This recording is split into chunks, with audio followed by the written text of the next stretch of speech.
Sumiklab ang malaking sunog sa Barangay Camino Nuevo sa Zamboanga City. Hindi bababa sa 20 bahay ang natupok. 5 ang nasugatan, inaalam pa ang sanhi ng sunog. Isang lalaking inakalang patay at inilibing na ang biglang umuwi sa kanilang pamilya. Laking gulat ng kanyang mga kaanak na napatanong kung sino ang pinaglamayan nila. May report si Russell Simorio ng GMA Regional TV. Matapos paglamayan ng 2 gabi at ilibing, biglang umuwi si Eduardo Guilya Sr. sa Sual, Pangasinan na buhay na buhay.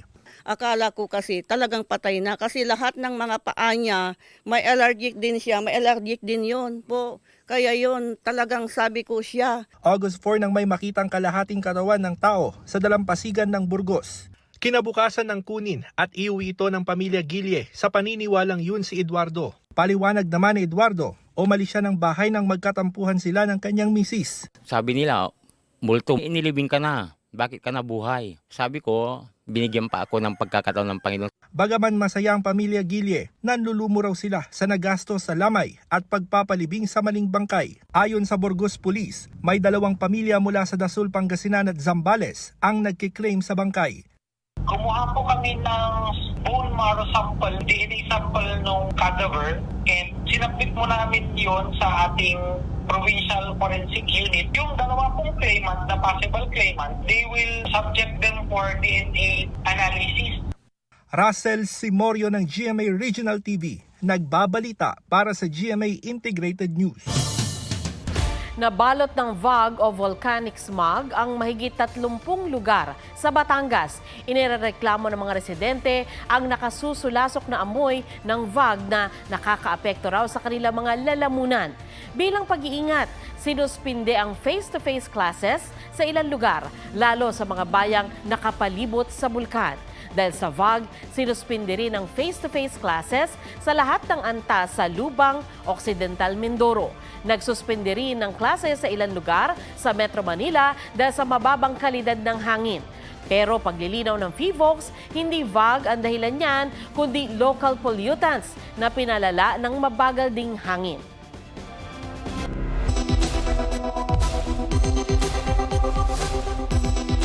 Ang VAG o volcanic smog ay masama sa kalusugan at maaaring magdulot ng iritasyon sa mata, lalamunan at respiratory tract ayon sa Department of Health.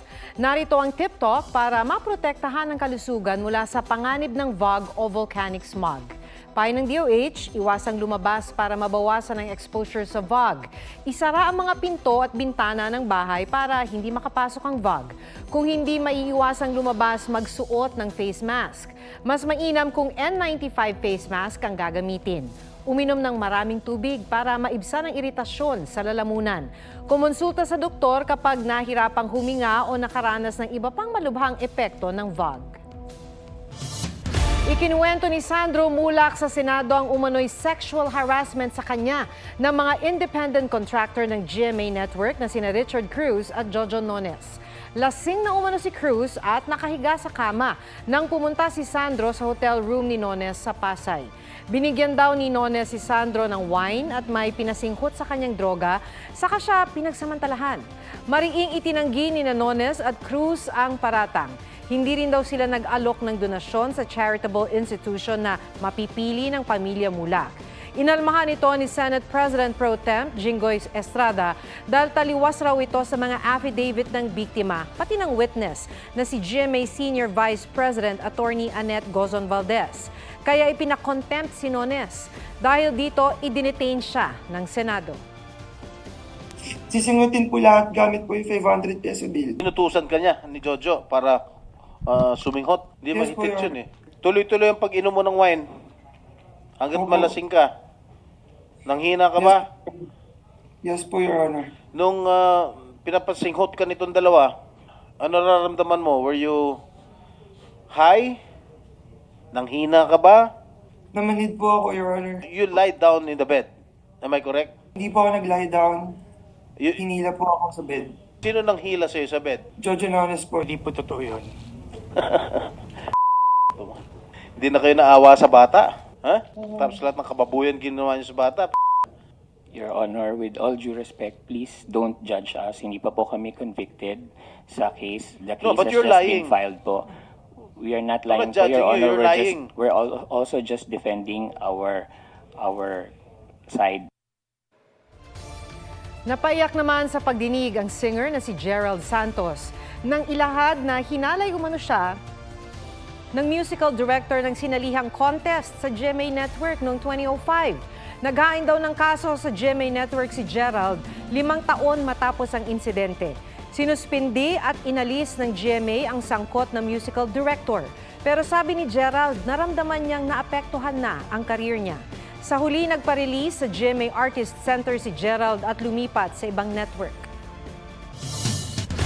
Nanindigan ang GMA Network laban sa lahat ng uri ng pang-aabuso. Sa isang pahayag, sinabi ng GMA na hindi nito kinukonsinti ang anumang uri ng pang-aabuso sa mga artista, personalidad, empleyado, independent contractors at iba pang stakeholders nito.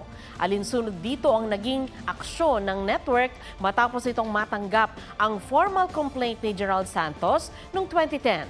Agad nagsagawa ng investigasyon at matapos ito ay agaran ding ipinatupad ng network ang nararapat na parusa sa inakusahan. Tinerminate ng GMA ang kontrata ng inakusahan at hindi na rin siya muling kinuha o binigyan ng trabaho pagkatapos nito. Ngunit ang nilalaman ng formal complaint na inilahad ni Gerald noong 2010 ay naiiba sa akusasyon niya ng rape na binanggit niya sa Senado. Ngayon lang din nakarating sa kaalaman ng pamunuan ng GMA ang bagay na ito. Nais ding linawin ng GMA ang naging pahayag ni Gerald na natanggal siya sa network. Siya mismo ang humiling ng early release mula sa kanyang management contract noong 2010 na pinagbigyan ng GMA. Sa parehong taon ay agad din siyang lumabas sa ibang TV network. Dagdag pa rito, sububok ding bumalik si Gerald sa GMA matapos ang kanyang kontrata sa TV5 noong 2013. Iginiit ni Senador Robin Padilla na hindi niya kinukonsente ang pang-aabuso sa pagitan ng mag-asawa. Sabi ni Padilla sa mga pahayag sa Facebook, wala siyang sinabing ayos lang na piliting makipagtalik ang babae at naniniwala rin daw siyang hindi ito tama. Ang kanyang pagtatanong ay paraan lang daw para makakuha ng impormasyon. Makatutulong daw ang pagtatanong sa mga pagdinig sa pagpapatupad, pagsusuri o paglikha ng mga batas. Nagtanong si Padilla noong nakaraang linggo sa Senate hearing kaugnay sa marital rape. Kabilang na kung anong gagawin kapag in-heat ang isa sa mag-asawa pero wala sa mood ang isa. Paliwanag sa kanya ni Attorney Lorna Kapunan, no means no. At may tuturing na rape kung pinilit ang isang asawa na makipagtalik. Inalmahan ng asawa ni Vice President Sara Duterte na si Attorney Manasseh Carpio ang pagdawit sa kanya sa 6.8 billion pesos shabu shipment noong 2018.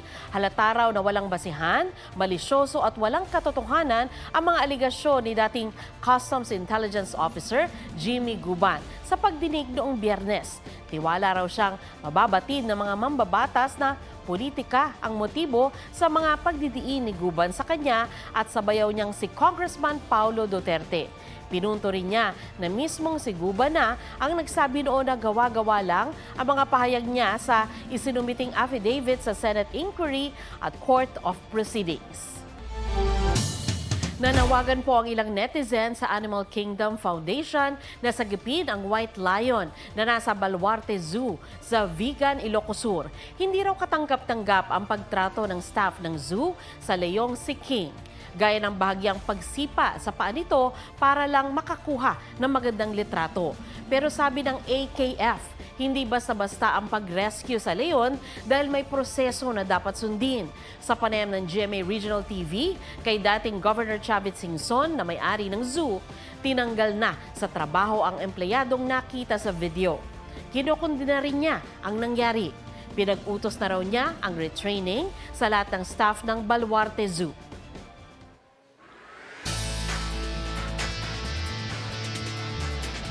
Walang oras kada araw nakatutok sa computer ang 23-year-old account specialist na si Algie Aguado. Dahil dito, nakararanas daw siya ng discomfort sa mata.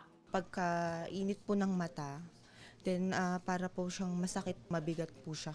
Ang 21-year-old na si Jason Umali, bukod sa 8 oras na paggamit ng computer sa trabaho, 5 oras din siyang nakatutok sa cellphone. Minsan mo parang nafe-feel ko siya talaga na yung masay siya sa mata, then hindi ko rin maiwasan yung i-rub siya. Eye strain ang tawag dyan ayon sa isang ophthalmologist. Hindi naman mag-cause ng disease ang gadget or digital device use per se, kailangan lang ipahinga yung mata. Kasi pag masyadong matagal nakafocus sa malapit, nasistrain yung mata. Pag nangyari yon, dry eyes, blurred vision, tearing, foreign body sensation, etc. Base sa pag-aaral, ang pagtitig ng matagal sa isang bagay ay nakapagdudulot ng nearsightedness o ang panlalabo ng paningin sa malalayong bagay. Pag ang daily activities, palagi silang nakatingin sa malapit most of the day, mas nagiging nearsighted sila. Payo ni Doc, gawin ang 20-20-20 rule. Ito ang pagtingin sa malayo o 20 feet away ng 20 seconds every 20 minutes. Iwasan din daw ang pagkusot sa mata. Mainam din daw na magkaroon ng healthy lifestyle tulad ng pagkakaroon ng increased outdoor activities, pagkain ng masustansya at regular eye check-up.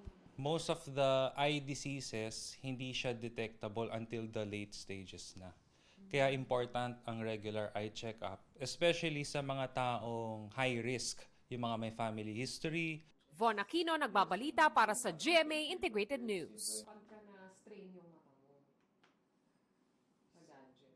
Huwag magpahuli sa mga balitang dapat ninyong malaman. Mag-subscribe sa GMA Integrated News sa YouTube. Sa mga kapuso abroad, subaybayan nyo kami sa GMA Pinoy TV at sa www.gmanews.tv.